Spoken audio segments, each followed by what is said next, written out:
Hello, I'm Jonathan Tobin, editor-in-chief of the Jewish News Syndicate, jns.org, and you are listening to Top Story with Jonathan Tobin, a weekly podcast where I analyze the most important stories happening in Jewish news around the world. Each week, I will break down politics, foreign policy, and culture to provide insights into what is going on behind the headlines.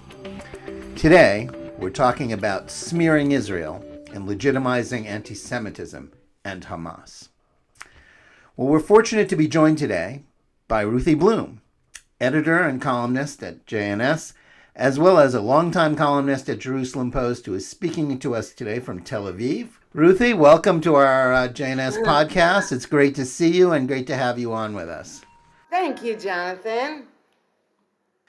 Okay, now, today, we published a column from you talking about, after living through the last 2 weeks of, conflict with Hamas, diving into bomb shelters and dealing with the violence, you're now heading to America for a visit. And you talked about how, ironically, you're now afraid of anti-Semitism in our mutual hometown of New York after dealing with, a war. What's up with that? Well, first of all, let's not forget that in Israel, I feel protected by an army. I feel protected psychologically by the Jewish state as a Jew. So even though there are dangers, there are rockets flying all over the place, there's a system in place to protect oneself from the rockets. I know what to do when there's a siren. And I know that the IDF is doing its job. In New York, when I grew up in New York, I didn't feel so protected, but I was used to the dangers. I knew which streets to avoid. I knew where the gangs were. I knew where the muggers were and the rapists were. And I knew where to sit on the subway or what hours to avoid the park. Things like that. And it became second nature. Now, that was so many decades ago, and then I moved to Israel, and I got used to a new reality.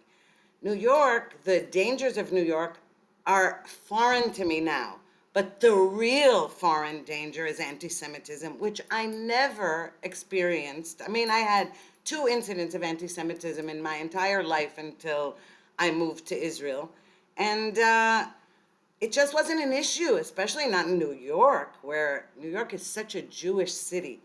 And watching these videos on social media and on the news here of Jews being beaten up in the streets in Midtown Manhattan. I mean, we've been seeing this now for quite a while with Hasidic Jews who are very visibly Jewish being beaten up. And that's horrifying enough.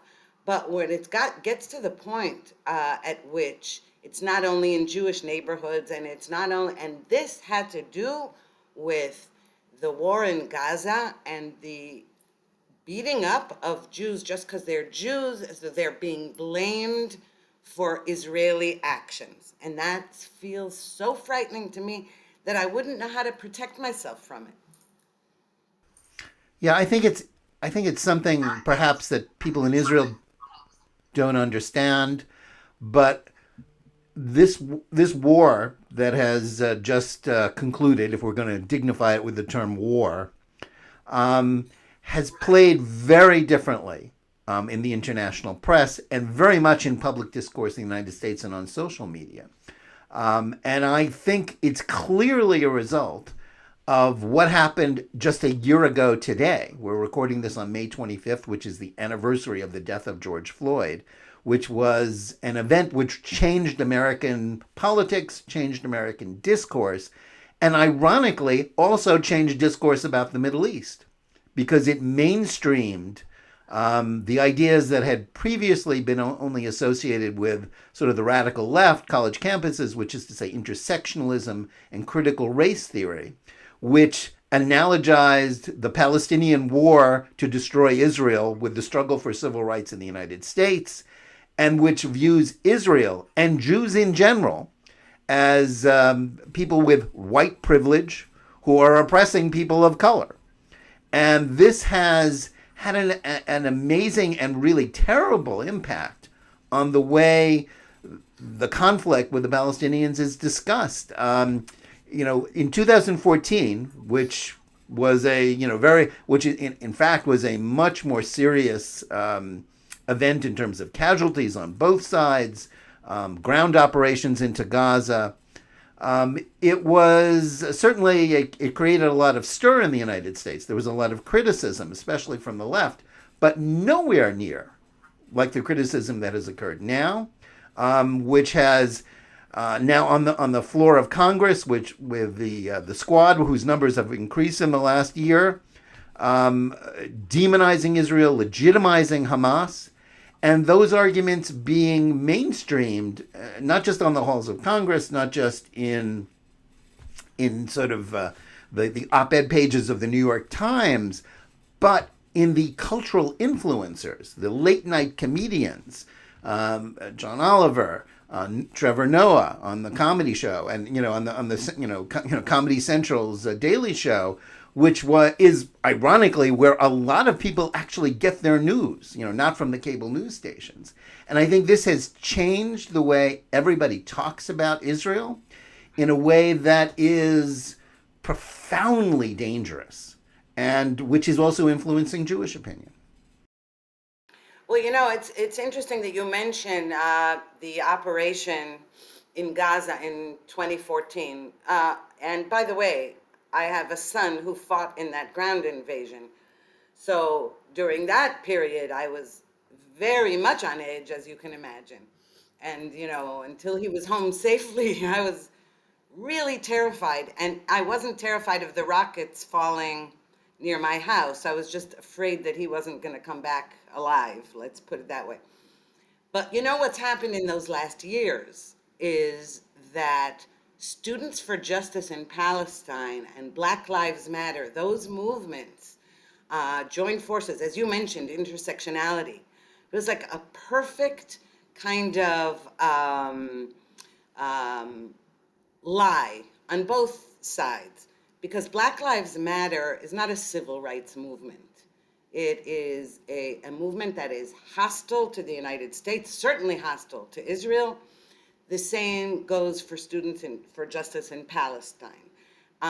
And the George Floyd killing came after a few other incidents in the United States where cops ended up killing somebody Black. Never mind that many, many cops are Black themselves. So this wasn't a racial thing, and many of the cops have said so themselves, that, that race doesn't play a part. You might criticize police brutality, but it really had nothing to do with race. That's number one. Number two, the huge irony here is that Jews, of all people, are the biggest liberals and always supporting those causes, and always have. They've always supported the civil rights movement. They were the biggest supporters of the Blacks, in the 70s, the 60s and 70s, Malcolm X. You could always find Jews defending them. And it was an unrequited love, and it still is, actually. And now, to put a wrench in that, because they've gone so extreme and so openly hostile to Israel, in favor of a terrorist organization backed by Iran, that even the most liberal Jews are having a little trouble supporting this, because, and I'm sure that New York Jews, especially on the Upper West Side, feel shocked and offended that they're being accused of all these crimes against Blacks and crimes against Palestinians. Because of all the people I know, it's the liberal Jews in New York who champion peace with the Palestinians. Never mind that that's a total, it's a fallacy and it's a lie, and the Palestinians have no interest in peace, nor do they have interest in a state. They just have interest in annihilating the state of Israel. How it came to be that a terrorist organization is getting more support than the only democracy in the Middle East is mystifying. It's one thing for the people to ignore um, the Palestinian Authority and its leader Mahmoud Abbas, ignore that he's also a terrorist backer and inciter and all that. He's still viewed by many as some kind of moderate, which he's not. But never mind, compared to Hamas, that openly calls for annihilation and openly, listen, if you say to Americans, ISIS, you say ISIS, they know those are bad guys. They chop people's heads off. So does Hamas. And so it is incredible. Aside from that fact, it's interesting that there are many in the gay rights movement who have also joined in this intersectional support for Hamas in Gaza. Gays in Gaza are tarred and feathered and slaughtered, and I mean, it's unbelievable that anybody who has a liberal view of anything would support those animals. Yeah, I think you're exactly right, but I think that also goes to the nature of critical race theory.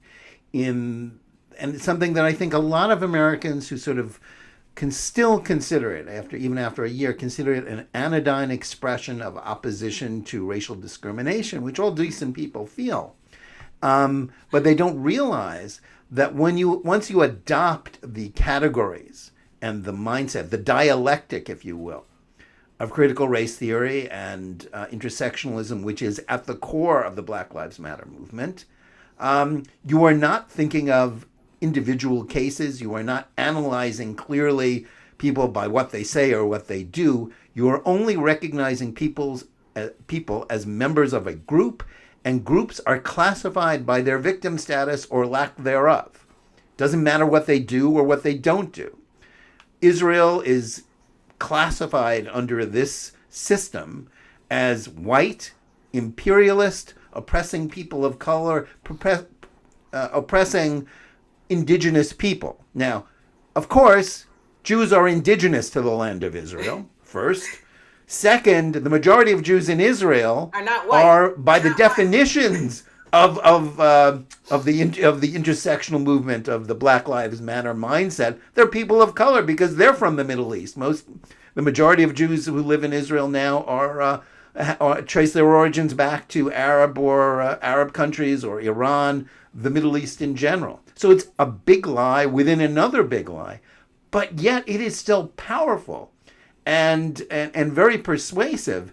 And you throw in the way that the media has always covered the Middle East in terms of underdogs and oppressors. And Israel, ever since its life stopped hanging by a thread in May 1967, is an oppressor because it is more powerful.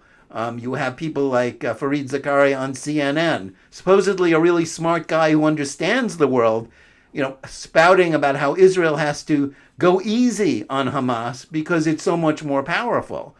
Fight them with one hand behind your back and let them kill more of your people, or don't work so hard to stop them from firing missiles because you're the big brother. That was Trevor Noah's nonsensical analysis.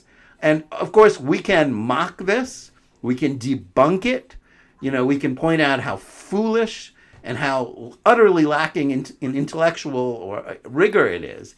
And yet it is very powerful because it is in these, there's the sort of flash words, the buzzwords that work on social media that persuade people who are used to viewing politics in this way that Israel's the bad guy.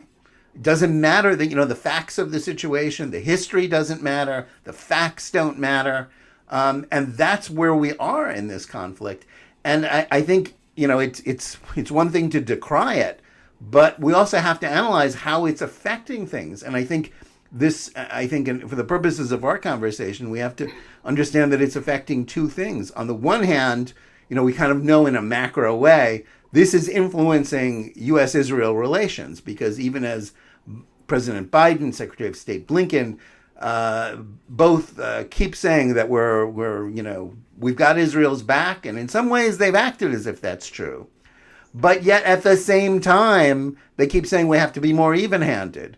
We have to work to rebuild Gaza so that they can start shooting again and keep working towards a two-state solution that the Palestinians don't want.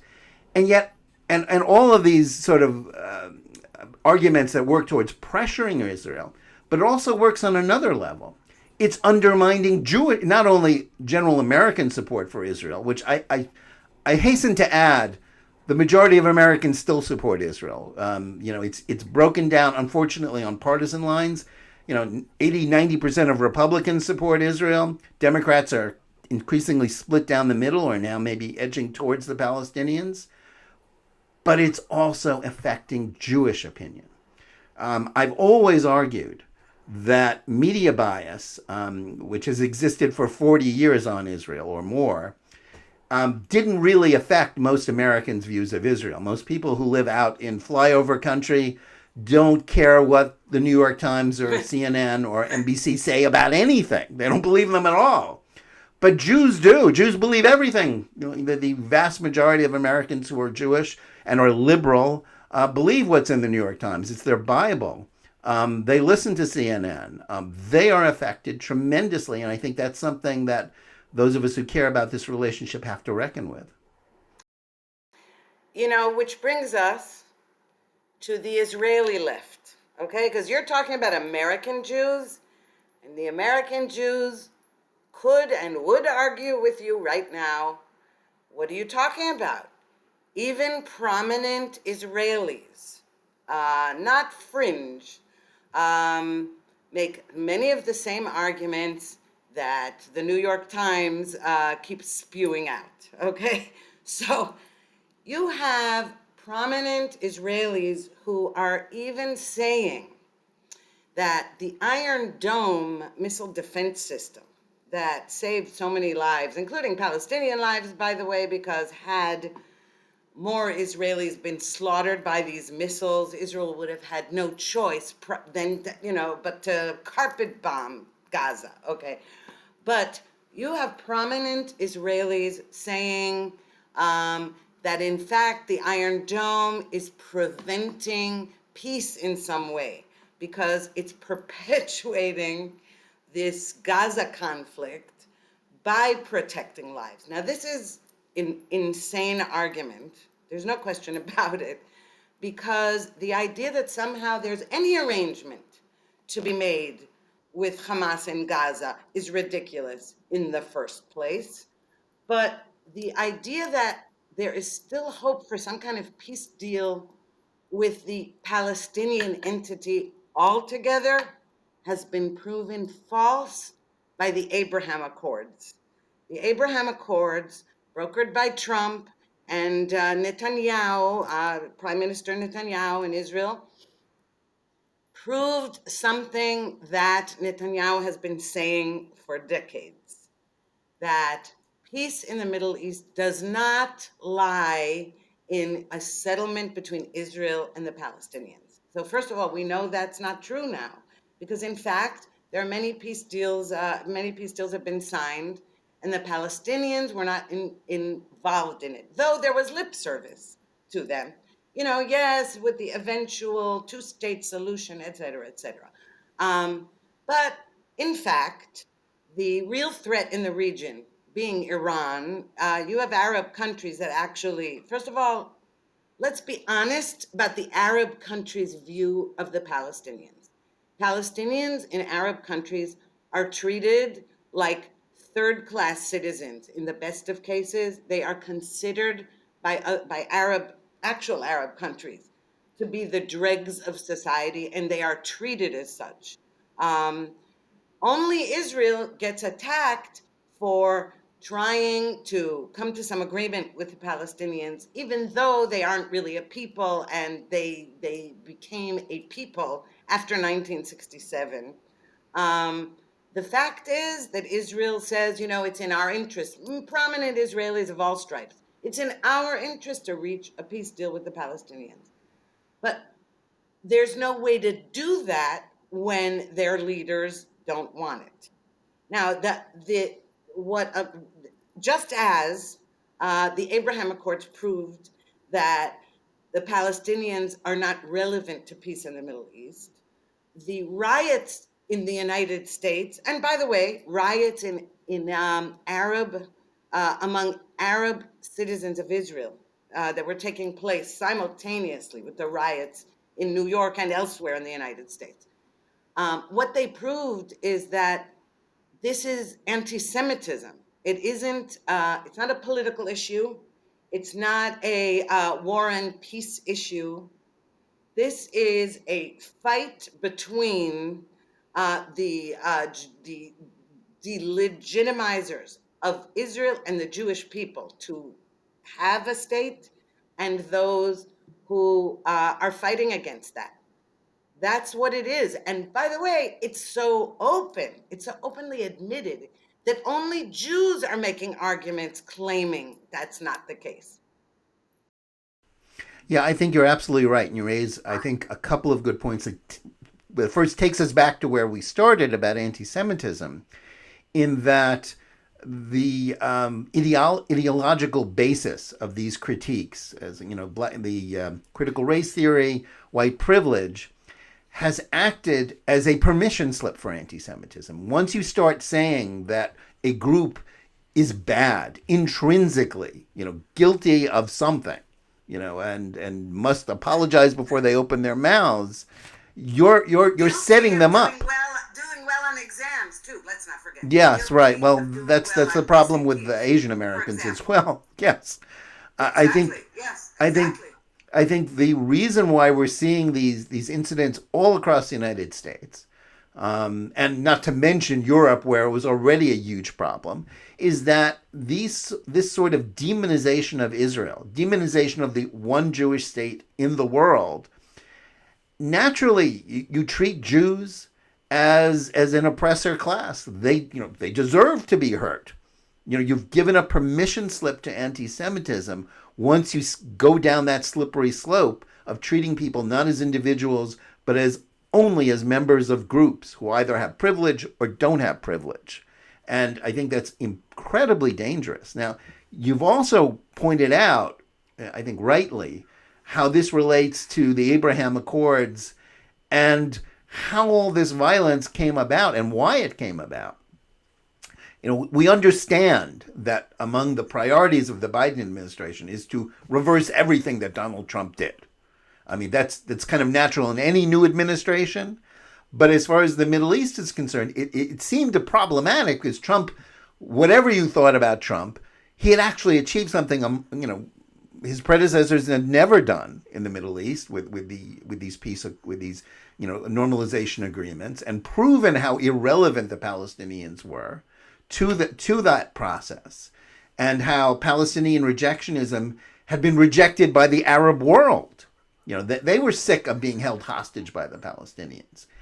And so by backing away from the closeness with Israel, backing away from the spirit of the Abraham Accords, I think this set up the United States to be held hostage, and sort of Israel to be attacked and the United States to be held hostage by the Palestinians, who realized they had something to gain from violence.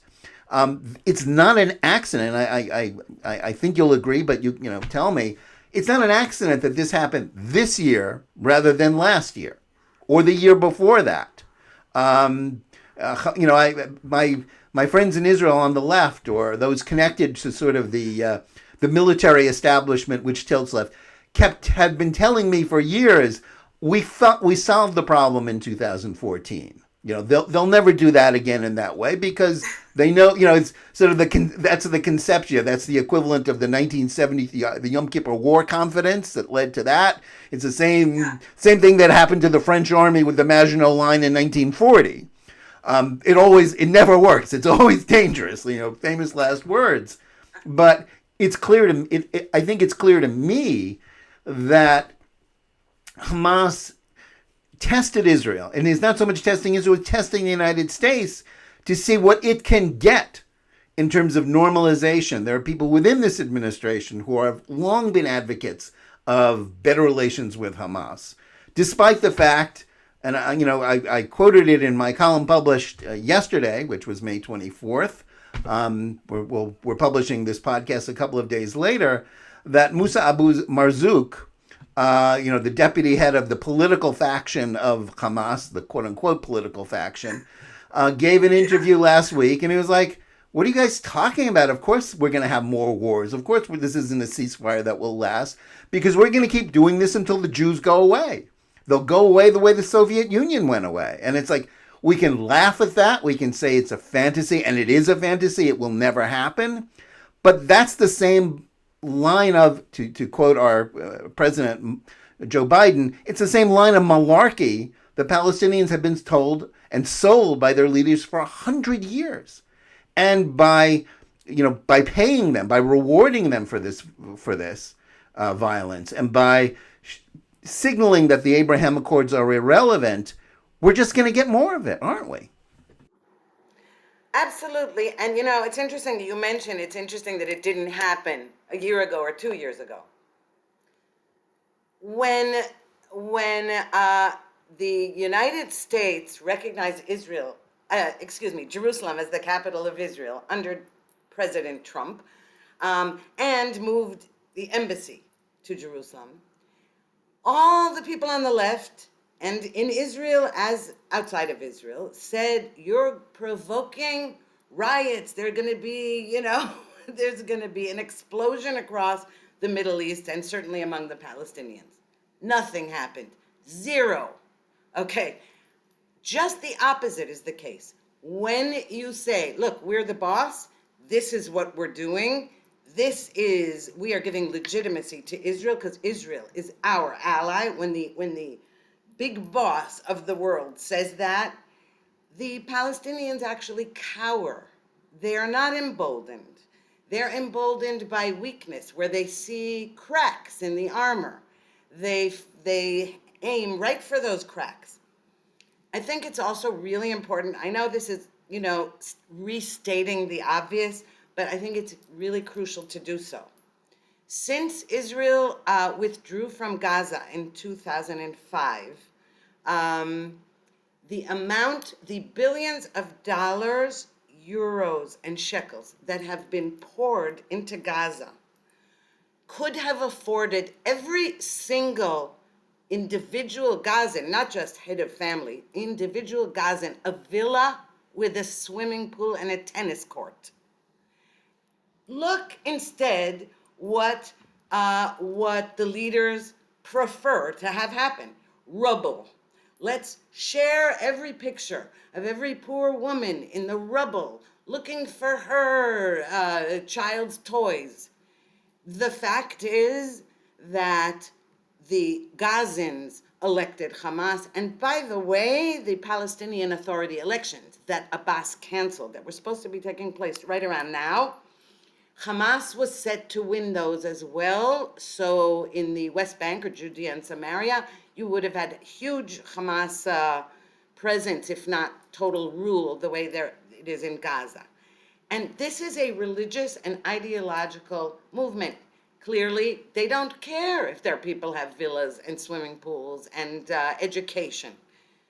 They have an aim, and they don't hide it, by the way, which is why, it's easier to trust what Hamas says than what the PA leaders say, because they lie and they say one thing in Arabic and another thing in English, whereas Hamas makes no bones about this. Yeah, you're absolutely right.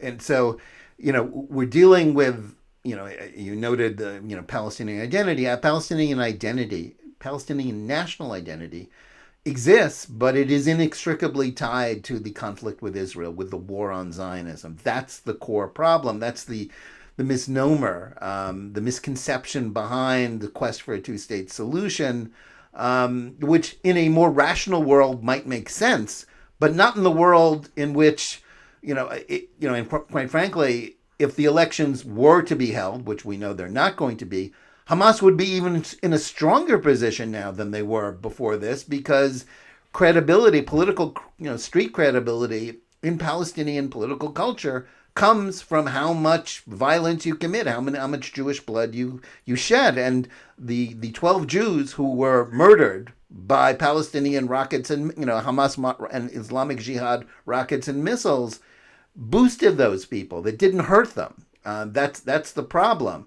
But again, we're back in a mindset where the U.S. administration is seeking to rebuild Gaza as if they could do that without strengthening Hamas, which requires a level of ignorance and foolishness that you would think even Joe Biden and Antony Blinken would not be willing to buy into, but they do.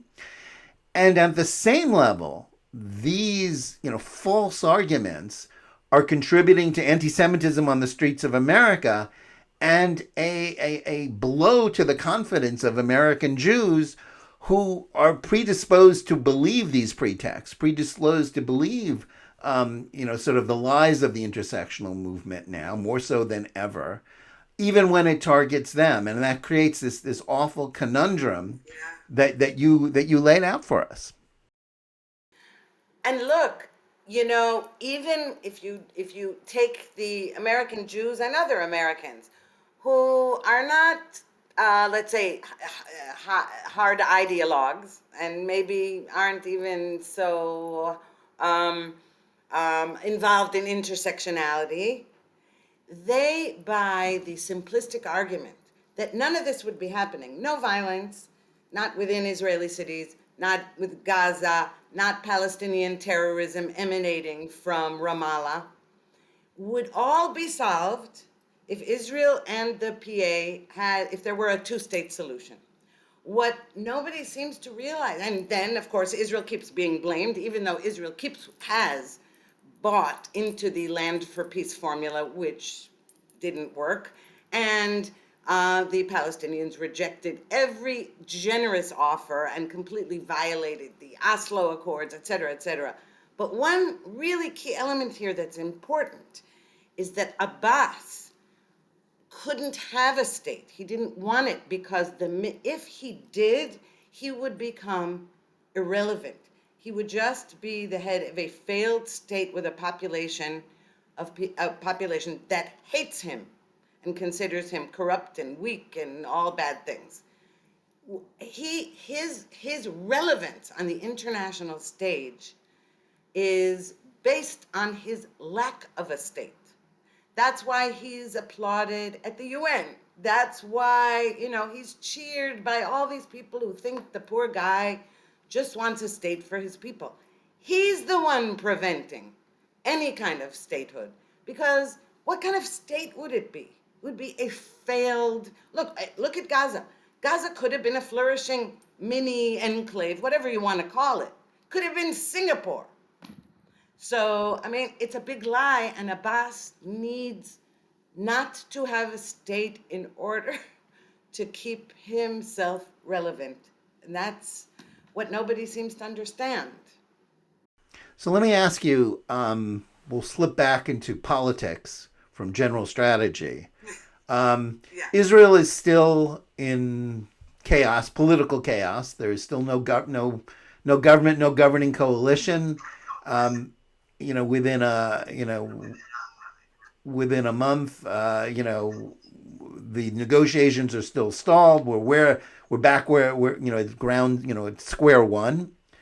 How, absolutely, and we'll leave aside the question: is there going to be a weird coalition government or a fifth election? But how does any Israeli government, whether it's led by Benjamin Netanyahu or Yair Lapid, which I don't think will happen, or Naftali Bennett, or pick a name out of a hat, how does any Israeli government respond to pressure from the United States to be nicer to Gaza and to make concessions to the Palestinian Authority?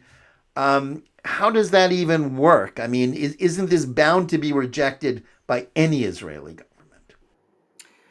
Well, I'll tell you, I think that what you're mentioning and the chaos explains why Netanyahu keeps garnering more mandates, more seats in the Knesset than any other candidate, head of a party.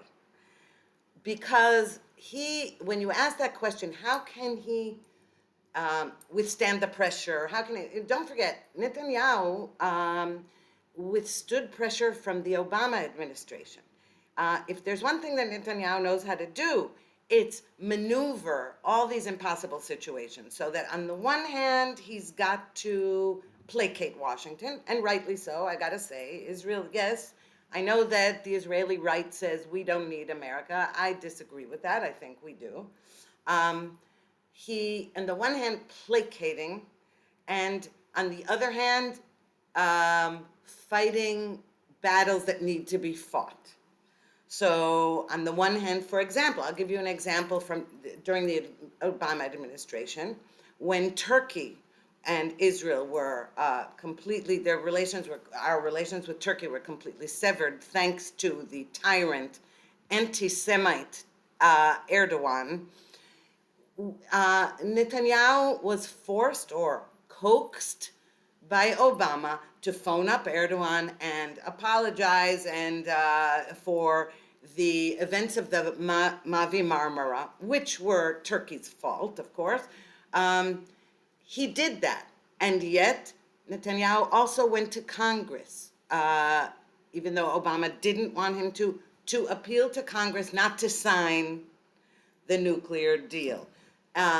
Today, for example, while Netanyahu is on trial and while he's having to, meet with Biden and Blinken and manage that, and fight a war in Gaza, he's also conducting a covert war against Iran, which isn't that covert anymore, but bombing nuclear facilities. And many Israelis, no matter what they feel about him, many believe that he's been in power too long.